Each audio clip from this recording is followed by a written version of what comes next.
Kuna siku moja niliposti video hapa jinsi ambavyo unaweza ukapata kuku 100 wa kienyeji ndani ya mwaka mmoja ukianza na kuku 10. Sasa kuna mfugaji mmoja kwenye upande wa comment alibisha kabisa. Aliandika comment kwamba hiyo haiwezekani kabisa. Yaani mimi ni mfugaji wa muda mrefu sana, hicho kitu hakiwezekani na acha kupotosha watu. Sasa nikasema jamani, hichi kitu sio kwamba sisi huwa tunaandika labda hapa YouTube yani ni kitu ambacho hatukifanyi. Sisi pia tunafuga na tumeona inawezekana kabisa, ndio maana tukaandika hivyo. Sasa kwenye hii video ya leo ninataka nikuonyeshe kwa vitendo kabisa, na wewe mwenyewe hapo kwenye comment utakuja kuniambia kama inawezekana au haiwezekani. Maana yake sisi hapa tumeanza kuchukua hiyo hatua. Kwanza kabisa sisi tuna hawa kuku wa kienyeji ambao walikuwa ni 30, ambao ni idadi kubwa kuliko ile idadi ambayo tumehitaja pale 10, lakini kwa kuku 10 inawezekana. Kivipi? Ngoja nianze kwanza kukuonyesha hili eneo. Ukiangalia humu kwenye banda kuna hawa broiler, lakini kuna hawa vifaranga wa kienyeji ambao wapo humu. Hawa hapa, hawa unaona, hawa vifaranga wa kienyeji wapo 20, na hawa vifaranga tuliwatotolesha kwa kutumia incubator ya box. Kuna kipindi hapa tulikuwa tunatoa mafunzo jinsi ya kutengeneza ile incubator ya box. Kwa hiyo tulitotoleshaga hawa vifaranga kutoka kwenye kuku wetu ambao walitaga. Maana yake tumepata ongezeko la kuku 20 kutoka kwenye kuku 30, na hatimaye hawa kuku wakishakuwa wakubwa, tuseme wakabaki 15, tayari tutakuwa tuna kuku 45. Na kitu kikubwa ambacho sisi tulikifanya, kwanza tulipowanunua wale kuku tuliwatengenezea chakula safi kabisa kwa kutumia kanuni bora. Zile kanuni zipo kwenye kitabu cha ufugaji bora wa kuku wa kienyeji. Wakawa wanataga vizuri kabisa, mpaka leo hii wanataga vizuri sana. Lakini ukiachana na kwamba labda tuseme wewe huna uwezo wa kutengeneza hiyo incubator, huna uwezo wa kununua incubator, mtaji wako ni mdogo, una kuku labda hao 10 ambao tunawazungumzia, naweza nikaja kukuonyesha hili eneo.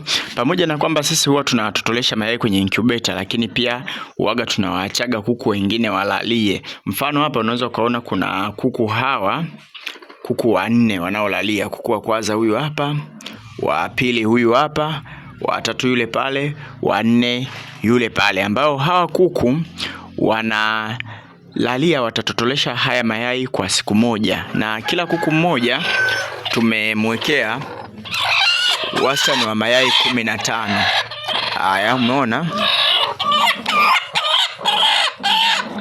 hawa tumewawekea wastani wa mayai 15, na siku moja kwa kuku 4, mahesabu yetu hapa yanakuja tutapata mayai vifaranga 60, wastani wa vifaranga 60, ambavyo hawa kuku tutawatoa, yani tutawanyang'anya vifaranga wao, tutawaachia, tutawalea kisasa. Moja ya kitu ambacho kinaweza kikakufanikisha wewe kutoka kwenye idadi ndogo ya vifaranga ukawalea kuku wako kisasa kabisa ni kuto kuachia vifaranga walee hawa mama zao. Kwa sababu moja, kwanza utakuwa unachelewa. Muda ambao kifaranga kinalelewa na kuku ni muda mrefu sana, ambapo haitamruhusu yule kuku kurudi kutaga tena. Ila endapo utawalea wewe mwenyewe na utawalisha chakula bora, kwanza utakuwa umezuia udumavu, pili utakuwa umezuia vifo, tatu utakuwa una uwezo wa kuwapa chanjo zile muhimu. Ila kitu ambacho natakiwa uzingatie kama sisi ambapo tumefanya hapa, hao kuku yawezekana walikuwa wanataga kwa kupishana. Tena hawa walikuwa wanataga eneo moja pale, eneo moja. Kwa hiyo tukaja baadaye tukawatenganishia hivi. Baada ya kuona wanalalia, tukawatoa, tukawatenganishia hivi, tukawawekea mayai viza kwanza. Baada ya wote kutimia kuanza kulalia, tukaja yale mayai ambayo walikuwa wanataga pale, tukaja tukawagawia na tukaongeza mayai mengine. Ndio maana unakuta kama hivi saizi wanalalia. Manake hapa tunaenda kupata mayai 60. Yani hapa pana mayai 60, ambapo hata tukipata mayai 40 ni ongezeko kubwa. Na hawa wakilalia siku 21, tukiwanyang'anya vifaranga, manake watakaa wiki moja tu wataanza kutaga tena. Na hawa ambao unaona hapa wanalalia ni miongoni mwa wale kuku ambao walitotolesha vifaranga ambavyo nimetoka kukuonyesha kule, wale vifaranga 20. Manake kama tungewaacha wale kuku waendelee kulea vile vifaranga, mpaka leo wangekuwa bado wanavilea, lakini unaweza kuona wametaga, tumeweka kwenye incubator, wamekuja wametaga tena wapo wanalalia. Na bado sio kwamba sisi tunao hawa kuku tu, naweza nikaenda nikakuonyesha kuku wengine. Hawa hapa unaona 4, lakini kuna kuku ambaye wengine pia tumeweka wapo maeneo tofauti tofauti, ambao tumeweka tena mayai 15 ndani ya siku moja hiyo hiyo, ambao tunategemea tutapata hao vifaranga. Kuna kuku mwingine huyu hapa analalia hapa, umeona? Manake huyu tena yeye tumemwekea mayai kama 20 hivi hapo, analalia, manake na yeye atakuja kuangua vifaranga siku moja. Na wale pale ambao wote tutawanyang'anya.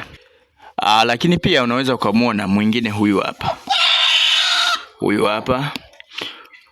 hapa kuku wa 6.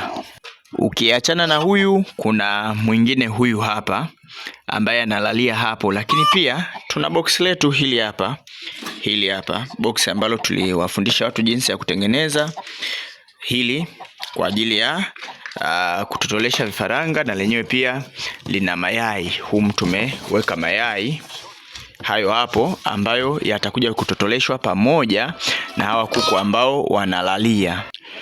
Kwa hiyo sasa nadhani umejionea namna ambavyo sisi tunaweza tukazalisha vifaranga wengi, jinsi ambavyo tumejipanga kuzalisha vifaranga wengi ndani ya siku moja, na tukawalea hawa vifaranga ambao tutawalea kwenye bulda kwa njia za kisasa kabisa, kama ambavyo tunawalea kuku wa kisasa. Na hawa kuku ambao walikuwa wanalalia wataendelea kutaga, lakini pia kuna mayai mengine ambayo yapo kwenye incubator.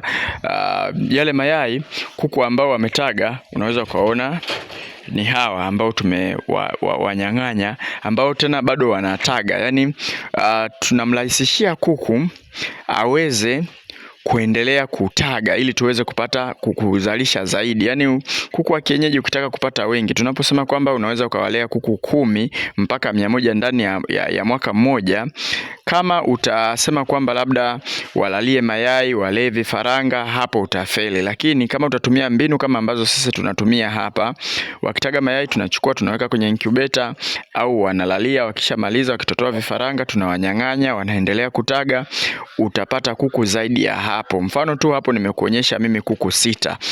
Sasa wewe kwenye kuku 10, labda huwezi ukakosa hao kuku 6. Yani kwenye kuku 10 huwezi ukakosa kuku 6 au 4 ambao wanalalia kwa pamoja. Kuku 4 ukiwawekea mayai 60, ukapata tu hata vifaranga 30, uwezekano wa kuzidi idadi ya kuku 100 ndani ya mwaka mmoja inawezekana kabisa. Na nikuelekeze tu mbinu ya rahisi ambayo inaweza ikakuongezea ukapata kuku wengi zaidi. Endapo utachukua maamuzi ya kununua incubator hii hapa, yani ukawaacha kuku wako wao wanataga tu, kazi yako wewe ni kutotoresha na kuwalea wale vifaranga, utapata kuku wengi zaidi. Kwa sababu muda mwingi watakuwa wanautumia kwenye kutaga, na wewe utakuwa unawasaidia eneo kubwa ambalo kuku huwa wanapoteza muda zaidi. Unaweza ukapata incubator hii hapa ambayo unaiona hapa. Kwa mfano hii incubator inauzwa 3,500, ni ya mayai 60. Ni incubator nzuri sana ya kutengenezwa, wala haisumbui kitu chochote kile. Tunaagiza mkoa wote ule, kama upo tunakuagiza, zinatoka Dar es Salaam mpaka hapo ulipo. Gharama yake ni nafuu kabisa na ubora wake ni wa hali ya juu. Tutafute kwenye namba ya simu hiyo hapo. Lakini pia tuna hivyo vitabu ambavyo tunaviuza kwa ajili ya ufugaji, vitabu tofauti tofauti ambavyo vitakusaidia kutengeneza chakula, kutengeneza tiba, jinsi ya kuwalea kuku wako kwa gharama nafuu kabisa. Kitabu kimoja kinauzwa shilingi 10,000 na ni soft copy, tunakutumia kwa njia ya WhatsApp. Pia unaweza ukajiunga na grupu letu la WhatsApp kwa ada ya shilingi 8,000. Ukilipia hii 8,000 utakaa kwenye kundi la ufugaji kwa muda wa miezi 2. Hizo ni huduma ambazo sisi KingoFarm tunazitoa. Kama unahitaji incubator, kama unataka kujiunga kwenye darasa la mafunzo, kama unahitaji kitabu, sisi KingoFarm tutakuhudumia. Namba ya simu hiyo hapo ambayo unaiona hapo. Tutafute WhatsApp au tupigie, tunapokea muda wote, tunapatikana. Asanteni.